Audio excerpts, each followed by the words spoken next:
Hola, buenos días, tardes o noches. Yo soy Ramón Soler, estudiante de Ingeniería de Telecomunicaciones en segundo semestre.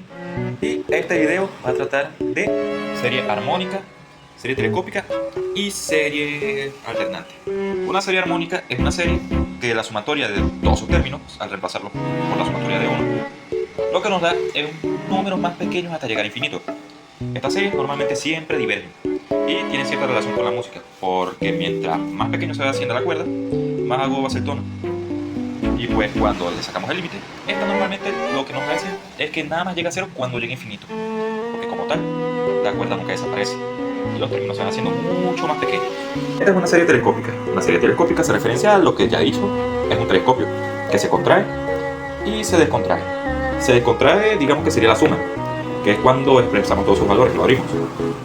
Pero cuando se contrae, lo que haríamos sería cancelar los valores, que este se cancela con este, se cancela con este, este se cancela con este y este se cancela con este, y así sucesivamente. Y como tal nos daría como resultado el número principal, que sería el 1, y el término que se está cancelando. Para esto, para saber si está convergiendo o divergiendo, sacando palabras aquí sin saber, pues sacamos su límite. Depende de lo que nos dé, es que sabemos el resultado. Esto es una serie alternante. Esto hace más que nada referencia a, por así decirlo, la corriente alterna. ¿Por qué? Porque normalmente cambia su valor. Lo haría de esta manera. Tenemos esta función y cada que la volvemos nos va a dar un valor diferente. O sea, uno va a ser positivo, uno negativo, uno positivo y uno negativo. ¿Qué pasa con esto? Que esto tiene cierto criterio para que converja. ¿Qué es? Si la sumatoria es menor o igual al término original. Y si sacamos el límite, cuando n tiende a infinito de la función, nos debe dar 0. Si cumple con estos dos criterios, efectivamente la serie converge. Derivadas direccionales, que es cuando nos dan un punto, y ese punto lo tenemos que derivar. ¿Qué pasa con esto? Las derivadas direccionales nos indican para dónde y cuánta es la pendiente que vamos a recorrer. Para eso usamos un sistema de vectores, que sería que el vector unitario sería estos puntos por un vector que vamos a sacar con esta fórmula. Después vamos a usar esta fórmula para encontrar la función que nos va a decir qué es lo que pone, cuál es el resultado de A y B, que A y B sería el vector unitario. Y esto lo sacamos con la derivada con respecto a X y con la derivada con respecto a Y. Un plano tangente, yéndonos a tres dimensiones y a lo que sería geometría, es una recta que se aproxima a la curva de f de X y Y. Más que nada, se representaría de esta manera. ¿Qué hacemos con esto? Pues simple, para encontrar esta recta tangente, que sería en dos puntos f de X y Y, pues tendríamos que usar esta fórmula, que es un tanto larga, pero que sí nos da el resultado como tal. Lo cual nos indica lo que es como es una derivada también, nos indica que esto es la pendiente que hay en ese plano. Ahora, una recta normal a la superficie es una recta en el punto X, Y0 o sub 0, que pasa por un punto y es completamente perpendicular a la superficie. Esta sería la recta que pasa por en medio de toda la figura. ¿Y qué pasa con esta? Que esta se puede calcular con la siguiente fórmula. Tengamos esta función, derivamos cada uno. Derivamos esa función con respecto a una sola variable. O sea, despejamos con X, Y y Z. Y más que nada, eso sería todo de mi parte. Muchas gracias. Buenas, mi nombre es Miguel Enríquez y el día de hoy voy a hablarles sobre las series de potencia, las series de Taylor y Maclaurin, series alternantes y aproximación de una función. Así que bueno, vamos a comenzar. Imagínate alguna de estas tres situaciones por un segundo. Estás calculando una trayectoria en física, estás programando un software o estás haciendo una integral monstruosa. En cualquiera de las tres situaciones te puedes encontrar con alguno de estos amigos, que son funciones que para nosotros son comunes, pero para las computadoras o incluso en algunos casos más analíticos, calcular estas funciones de manera exacta, punto a punto, es sumamente ineficiente y a veces hasta imposible. ¿Cuál es la solución? Traducir lo complejo a lo simple. Y en matemática, lo más simple de operar son los polinomios. De eso trata nuestra exposición de hoy, de cómo transformar funciones complejas en sumas de polinomios mediante series. El primer concepto clave es una serie de potencia. Una serie de potencia es, en esencia, un polinomio que tiene infinitos términos. Su estructura matemática general se define de la siguiente manera, donde los c sub n son los coeficientes numéricos y a es el centro de la serie. Lo fascinante de las series de potencia es que actúan como funciones de aproximación, dentro de un rango específico llamado intervalo de convergencia. Esta suma infinita se comporta exactamente igual que la función original. Ahora bien, si tenemos una función cualquiera, ¿cómo encontramos esos coeficientes c sub n mágicos para armar nuestro polinomio infinito? Aquí es donde entran las series de Taylor. Brooke Taylor descubrió que si una función es infinitamente diferenciable en un punto A, podemos usar sus propias derivadas para construir los coeficientes. La fórmula de la serie de Taylor es la siguiente, donde f elevado a la enésima potencia representa la enésima derivada de la función evaluada en el centro de A, y n factorial es el factorial de n. Un caso especial extremadamente famoso ocurre cuando decidimos evaluar la función justo en el centro del origen, es decir, cuando a es igual a 0. A esta variante la conocemos como serie de Maclaurin. Simplifica enormemente los cálculos porque elimina la resta x menos a y la deja simplemente como x elevado a la n. Gracias a Maclaurin, sabemos por ejemplo que e elevado a la x se puede ver elegantemente como 1 más x al cuadrado sobre 2 factorial más x cubo sobre 3 factorial más así sucesivamente. En la práctica, en la ingeniería o en el cálculo numérico, es imposible sumar infinitos términos. Nadie tiene tiempo ni memoria computacional para eso. Así que aplicamos la aproximación de una función. Lo que hacemos es truncar o cortar la serie en un término determinado. Por ejemplo, en el grado 2 o en el grado 3. A esto lo llamamos polinomio de Taylor. Mientras más términos sumemos, más se pegará el polinomio a la curva real de la función original. El resto que dejamos por fuera es el error de la aproximación, el cual podemos controlar y minimizar tanto como queramos simplemente agregando un par de términos más. Hola, mi nombre es Verónica Montenegro y yo les voy a hablar sobre los criterios. Comenzamos con el criterio del cociente. Este criterio nos sirve para saber si una lista larga, infinita de números que se están sumando se va a estabilizar a un resultado final o va a explotar hacia el infinito. Esto nos sirve cuando en nuestra serie aparecen multiplicaciones en cadena, como los factoriales o potencias altas.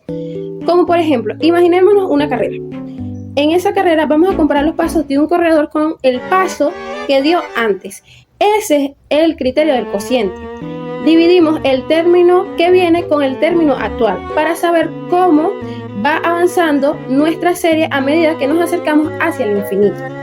Las 3 reglas de oro para utilizar este criterio del cociente. Bueno, si el resultado de esa adición es menor que 1, significa que los términos cada vez se van haciendo más pequeños hasta llegar a un resultado final. Entonces la serie converge. Significa que se frena y llega a un número total. Si el resultado es mayor que 1, significa que los términos están creciendo sin control. La serie diverge, se dispara hacia el infinito.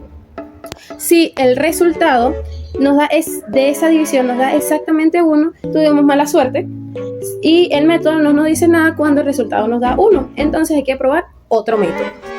Criterio de la integral.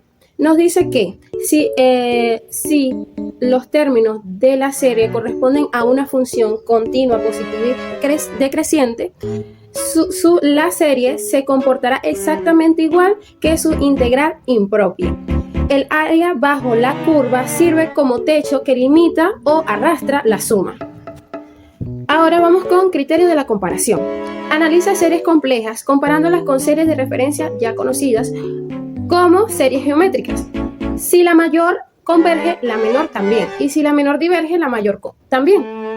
Si da un número fijo, las dos series como un número positivo, ambas series comparten un mismo destino. Ahora vamos con máximo y mínimo de dos funciones. Cuando trabajamos con dos funciones de dos variables como f de x y y, ya no estamos dibujando líneas planas sobre una hoja. Ahora, cada par de coordenadas x y y nos da una altura z, lo que genera una superficie tridimensional. Imaginemos que esa superficie es un mapa de un relieve o paisajes de montañas y valles. Lo más alto de esa montaña es nuestro máximo y lo más fondo de esos valles es nuestro mínimo. Y matemáticamente, ¿cómo hacemos para encontrar esos puntos?